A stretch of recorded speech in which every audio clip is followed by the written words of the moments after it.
You know, if someone had told me 30 years ago that I'd be sitting here at 83, talking to you about losing the ability to walk the way I used to, I would have laughed. Not because it was funny, but because I couldn't imagine a world where my body would betray me like this. I was Robert Miller, the guy who climbed mountains on weekends, who ran 5 miles every morning before work, who never sat still for more than 10 minutes. And then, one rainy Thursday morning in November, everything changed. I remember that day like it was yesterday. I was getting out of my car at the grocery store when my right leg just gave out. No warning, no pain at first, just the sudden inability to support my own weight. I grabbed onto the car door so hard I left fingerprint marks in the metal. The pavement was wet, and I could smell that distinct scent of autumn rain mixed with fallen leaves. For a moment, I just stood there, confused, thinking maybe I'd slept wrong or pulled something. But deep down, in that place where we keep our darkest fears, I knew something was terribly wrong. That was the beginning of my journey with multiple sclerosis. The doctors used fancy medical terms, showed me brain scans that looked like abstract art,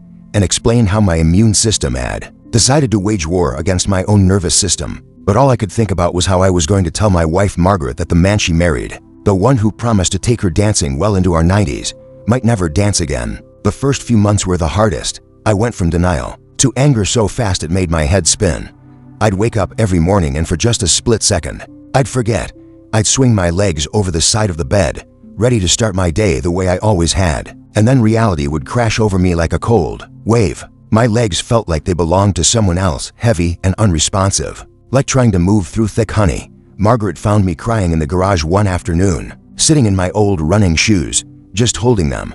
I hadn't cried since my father's funeral 20 years earlier, but there I was, a grown man sobbing over a pair of sneakers. She didn't say anything at first, just sat down next to me on that cold concrete floor and put her hand on my shoulder. That's when she said something that changed everything. "Robert, you're not your legs. You're not even your body. You're your heart, your mind, your spirit. Those haven't changed." But I wasn't ready to hear that yet.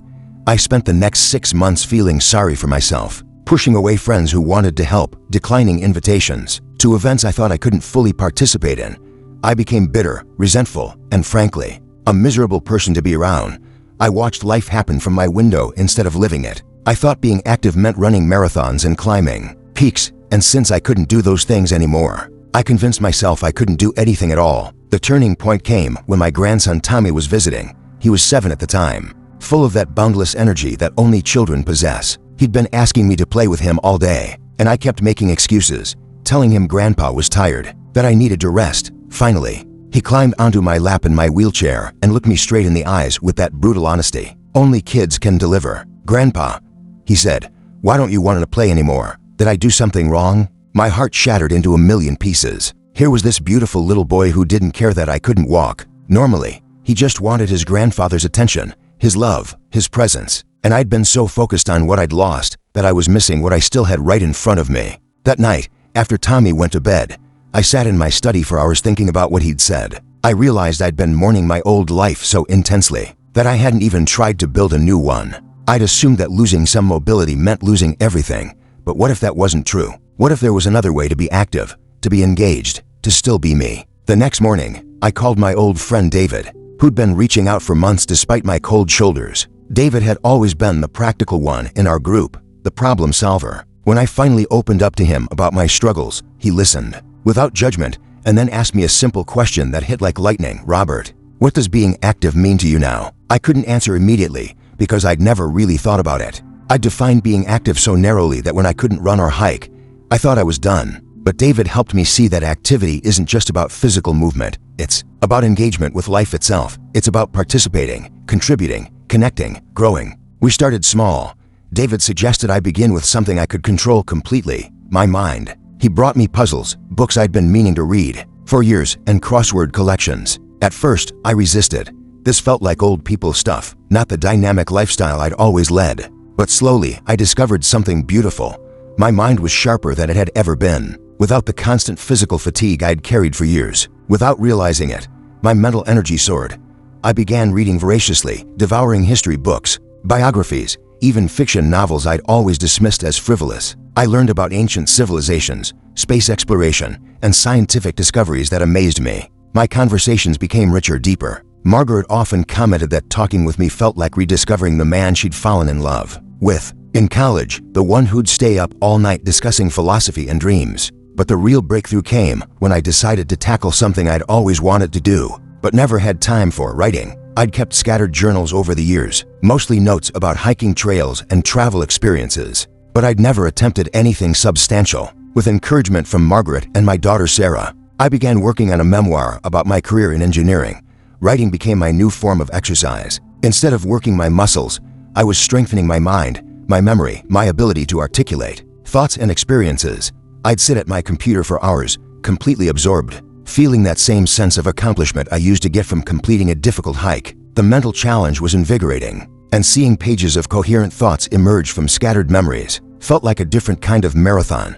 As I progressed with writing, I realized I was connecting with people in ways I never had before. Friends and family members would read chapters and share their own stories in response. My grandson Tommy, now older, became fascinated with my tales of building bridges and designing structures. We'd spend hours together as I explained engineering principles, using simple materials to demonstrate complex concepts. I was teaching, mentoring, sharing knowledge I'd accumulated over decades of work. This led me to volunteer with a local literacy program. Twice a week, I'd go to the community center and help adults who were learning to read and write. My wheelchair became irrelevant in that classroom. What mattered was my patience, my experience, my ability to encourage people through difficult learning processes. I discovered that helping someone decode their first complete sentence gave me the same rush I used to get from reaching a mountain summit. The physical aspect of staying active required more creativity, but it wasn't impossible. My physical therapist, a remarkable woman named Jennifer, helped me understand that movement is movement, regardless of its form. We developed routines I could do from my wheelchair or with minimal standing support. Upper body exercises became my new focus, and I was surprised to discover how much strength and flexibility I could maintain and even improve. Swimming became my salvation. The community pool had excellent accessibility, and in the water, I felt free again. The buoyancy supported my body in ways that made movement natural and pain-free. I couldn't swim laps the way I used to, but I could move, stretch, exercise, and even play water volleyball with a group of seniors who met every Tuesday and Thursday. The laughter echoing in that indoor pool became the soundtrack to my recovery. Gardening transformed too. Margaret and I redesigned our backyard to include raised beds that I could tend from my wheelchair. We installed a beautiful greenhouse where I could work year-round, nurturing plants from seeds to harvest. There's something profoundly satisfying about growing your own tomatoes, watching tiny seedlings develop into productive plants. My hands stayed busy, my mind engaged with learning about soil composition and plant biology, and we enjoyed the freshest vegetables we'd ever eaten. Technology opened doors I never expected. Video calls allowed me to maintain relationships with old friends who'd moved away or, like me, had mobility challenges. I joined online book clubs, participated in virtual travel experiences, and even took college courses through distance learning programs. At 78, I earned a certificate in creative writing from a university 3 states away, attending every class from my home office. The social aspect of staying active required the biggest adjustment. I'd always been the organizer, the one who planned hiking trips and adventure weekends for our group of friends. Learning to accept help and adapt activities to my new limitations was harder than any physical challenge. But our friend group surprised me with their creativity and inclusiveness. Instead of abandoning our monthly gatherings, we modified them. We started meeting at museums, art galleries, and cultural centers. With excellent accessibility, we discovered wine tastings, cooking classes designed for people with different abilities, and theater performances that were more engaging than any outdoor adventure we'd ever shared. Our conversations deepened because we were experiencing different types of stimulation, intellectual and emotional rather than purely physical. My relationship with Margaret evolved in beautiful ways. We'd been married for 52 years when my diagnosis came, and I was terrified that my limitations would burden her or change how she saw me. Instead, we grew closer. We began taking classes together, learning watercolor painting and pottery. We traveled differently, choosing destinations for their cultural richness rather than their hiking opportunities, and discovered parts of the world we'd previously overlooked. One of our most memorable trips was to Italy, where we spent 2 weeks exploring art museums, enjoying incredible food, and taking slow, leisurely walks through ancient streets. I used a lightweight wheelchair for longer distances, but could still walk short stretches with a cane. We'd sit in piazzas for hours, people watching and talking about the history surrounding us. That trip taught me that adventure doesn't require physical exertion. It requires curiosity and openness to new experiences. The spiritual dimension of staying active emerged gradually, with more time for reflection and less physical distraction. I began exploring questions I'd always been too busy to consider seriously. What was my purpose now? How could I contribute meaningfully to the world? What legacy did I want to leave? These weren't morbid thoughts, but energizing ones. They motivated me to engage more deeply with my community, my family, my own personal growth. I started attending philosophical discussion groups at our local library.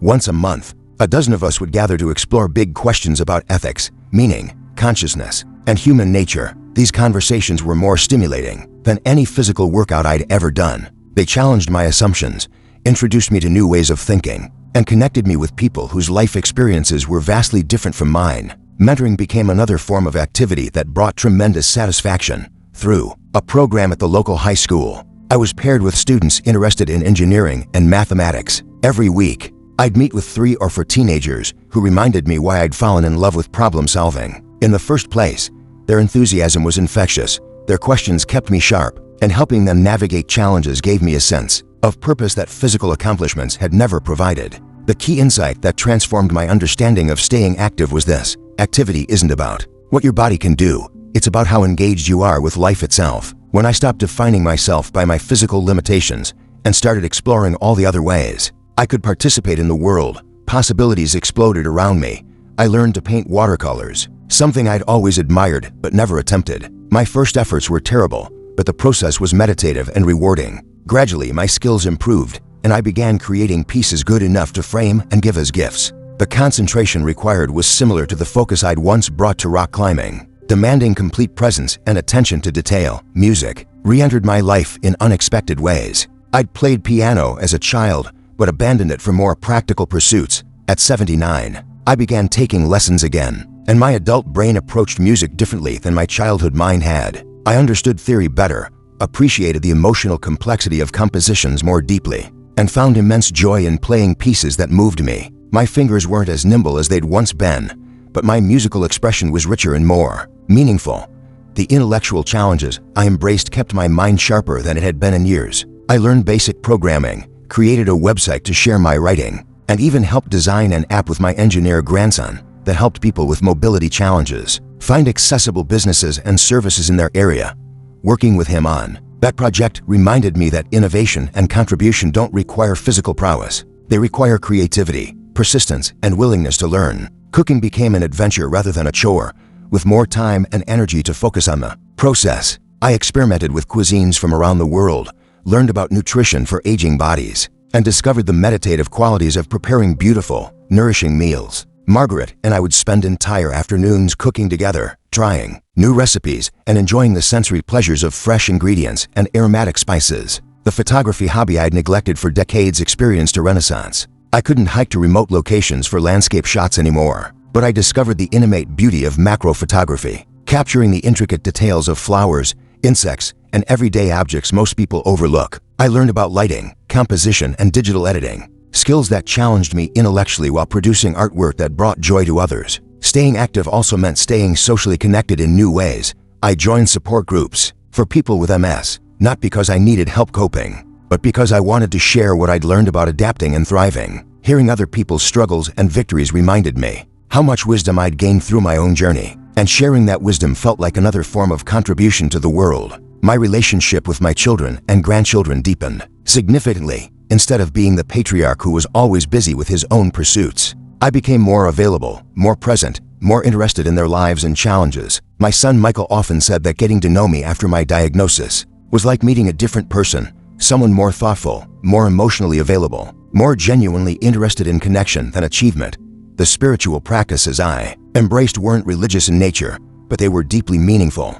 Daily meditation became as important as the physical exercise I'd once prioritized. I practiced gratitude consciously, spending time each morning acknowledging the good things in my life, rather than focusing on what I'd lost. This simple practice transformed my overall outlook and energy more than any vitamin or medication ever had. Volunteering expanded beyond literacy work to include financial planning assistance for seniors, sharing my engineering expertise with Habitat for Humanity's design team, and serving on the advisory board for our city's Accessibility Improvement Committee. Each of these roles utilized different aspects of my knowledge and experience, while contributing to causes larger than myself. The most profound realization was that my new definition of staying active was actually more holistic, and sustainable than my previous approach had been. Instead of pushing my body to its limits and measuring success by physical accomplishments alone, I was nurturing all aspects of my being: intellectual, creative, social, spiritual, and yes, physical within my capabilities. Looking back now, I can honestly say that these past few years since my diagnosis